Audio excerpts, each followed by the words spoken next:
What's up, YouTube? It's been a minute. I'm going to hop on here and do something that I don't normally do again.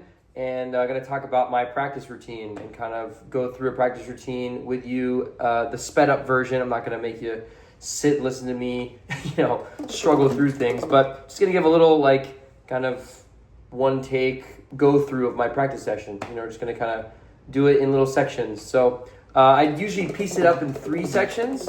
I haven't played the horn in a couple days. I took some time off, so I'm going to spend a little bit of time on some technique stuff just to feel better on the instrument, feel more connected with it. I do scale arpeggios or cross arpeggios, basically where I'm taking major scales and melodic minor scales and playing them up and down in arpeggios, kind of like this. Right, and I do that in a couple different keys. I have the ones that I'm worse at than others that I know, so I'll start with maybe some of them that I'm better at just to get going, and then I'll move on and work on the ones that are a little bit more difficult, and then I'll move on to fourths.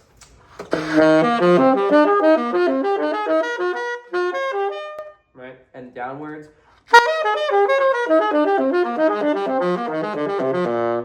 So on different keys, major and melodic minor, usually the ones I focus on scale-wise, and then I do different directions, crossing.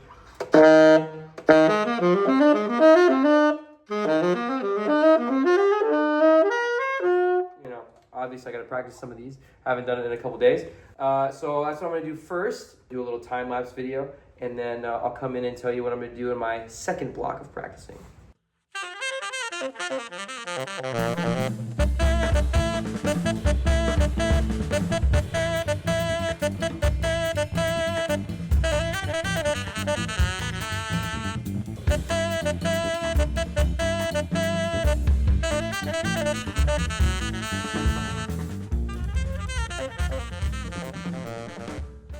All right, I'm feeling a little weird in my horn. I think something got knocked or whatever in my lower stack, so I might have to check that out with my patented Boston Sax Shop Voyager tool. I never leave home without this.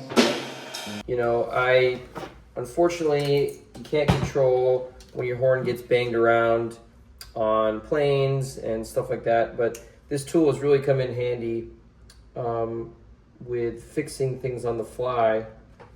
I've actually never had one of these before in my, saxophone life until Jack, released this. And man, I'll say, I'm really glad he did because I never thought I would use it. And then, things happen on the road, with things getting loose or whatever.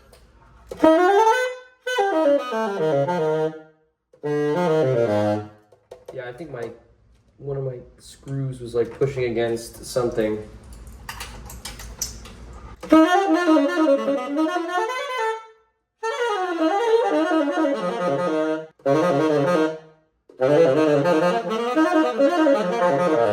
I'll keep experimenting around with it, but technique part of my practice is pretty much done. I might do a couple little finger twister exercises. I like doing these cells.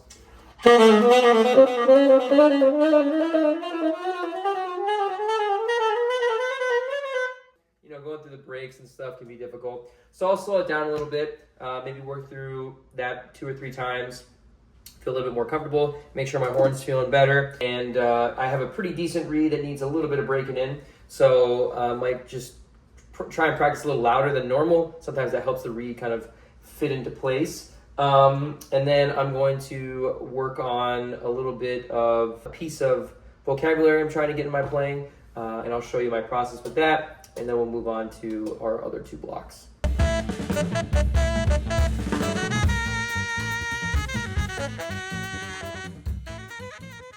All right, now we're on to the meat and potatoes of my practicing, usually trying to get a line from something somewhere that I'm trying to steal. So this is really cool recording of Steve Grossman when he's 17 or 18, I think, playing Mr. PC, so D minor, and there's this cool turnaround, obviously, in a minor 2/5, and the way he plays it, I'm really obsessed with, especially the last 6 bars of the blues. So I'm going to play it, and then I'm going to tell you what I'm going to get from it and how I'm going to take it. Here we go.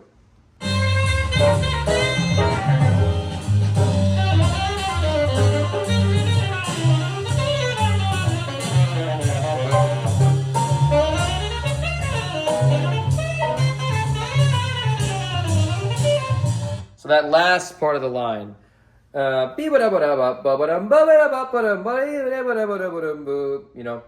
like, it's kind of, kind of early train vibes. I don't know, but the way he's playing it, I'm really obsessed with. So I'm going to time lapse now me transcribing this little part, and then I'm going to come back and talk and how I'm going to steal it and then implement it in my own way.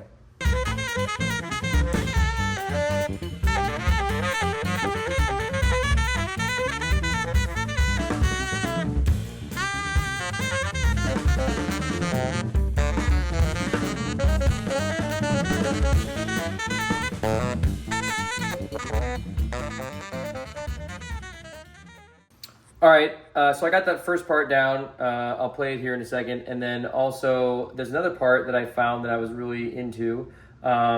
Check this out. So he plays at the beginning of the chorus.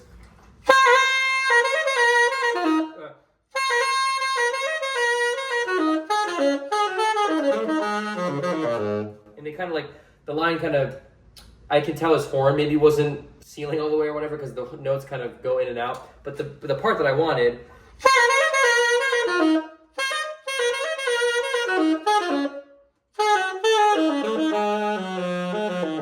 like that sound. I'm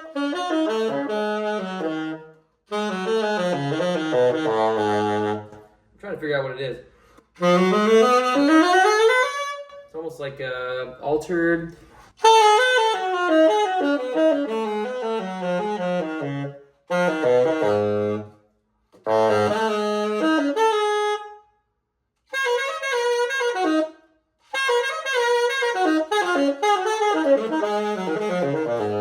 Something like that. So I'm going to take that little part of it and then use my own ending. And then the part that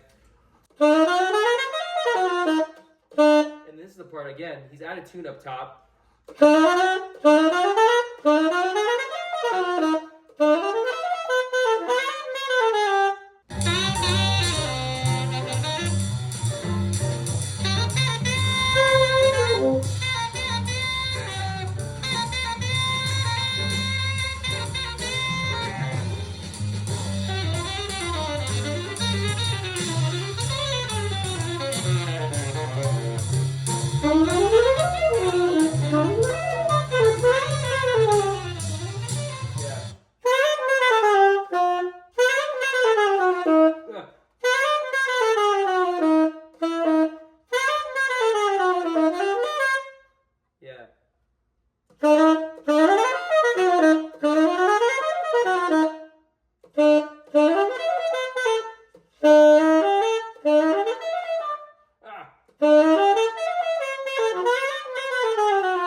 Right? So again, I'm not looking for exact perfection, with this line. I'm just looking to hear it, know where it is on my instrument, and now I'm going to apply it. And when I apply it to tunes that are similar to this one, but not, right? So a tune that I'm working on right now is Invitation, that has a D minor section. So I'm gonna pull up Invitation here, and I'm gonna look at the changes on iRo Pro, but I'm gonna use backing track on YouTube. And I'm gonna try and go through this where in that D section part, I'm going to forcefully play some of those lines from the Grossman thing that I was just transcribing. So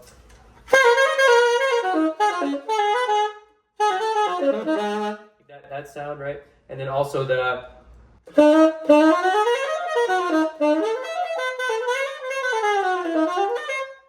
where can I fit that? Where can my ear hear that? So working on a couple things at the same time. I'm going to time lapse a little bit, and also I'm going to play a little bit so you can hear how I'm trying to do it.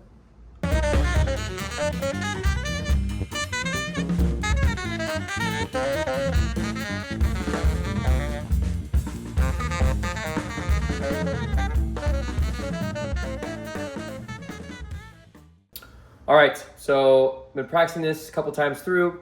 Now I'm going to let you listen to it. See if you can hear those little lines. They're going to be disguised a little bit. I'm just trying to force them in. No particular order, no particular way right now. Just trying to hear those things that Grossman played now in the context of a tune that I would play on a gig. So here we go.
So anyway, you heard a couple spots where those lines are coming out. And again, sometimes it takes me up to a couple months to really feel like I have these down. They're in my ear right now for my practice session, so that's great.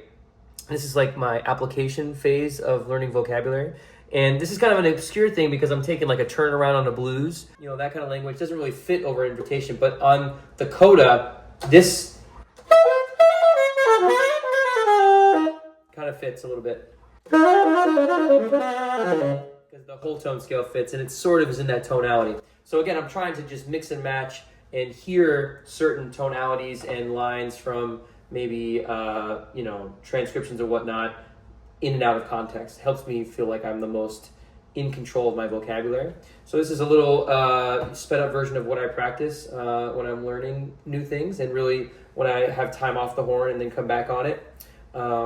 And then I'll just probably play this tune for the next hour like this and maybe go back and learn a little bit more of the transcription. But this is my daily routine. So happy to bring you along. Happy to hear your comments, questions, concerns. If you want to hit me up for a lesson, the link in the description below, you can sign up. And I'll see you in the next one. Peace out.